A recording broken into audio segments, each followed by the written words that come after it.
Kondisi hari ini dokter yang tangani sudah nyatakan sudah lebih baik, sudah bagus nih kondisinya sehingga sudah bisa keluar. Tadi petugas kami di Perina sudah coba hubungi Polsek karena pernah ada petugas dari Polsek mau datang ke sini terus dia mau ambil bayinya bawa pindahkan ke klinik.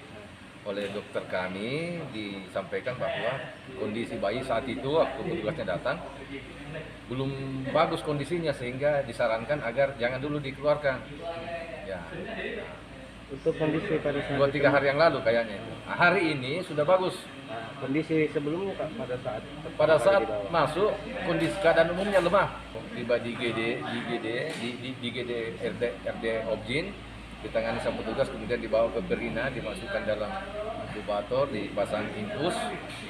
Waktu datang hari itu, waktu dibawa ke sini diperkirakan berumur 4 atau 5 hari karena rambut sudah bagus. Dokter katakan, petugas kesehatan, petugas yang menangani katakan sudah umur 4 atau 5 hari lah pada saat itu.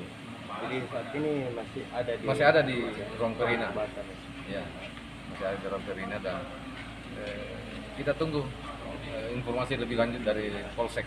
Jadi bayi ini tiba di jam 2 dini hari. Ya. Ya, tanggal 10 itu ya. Iya. Jam 2 dini hari. Nah, ditindakilah di RD Objing. Nah, jam 2 dini hari. Pagi sekitar jam 8 dibawa ke ruang Perina. Iya. Nah, di situ dimasukkan dalam inkubator, pasang infus dan sebagainya. Karena kondisi bayi secara umum lemah. Iya.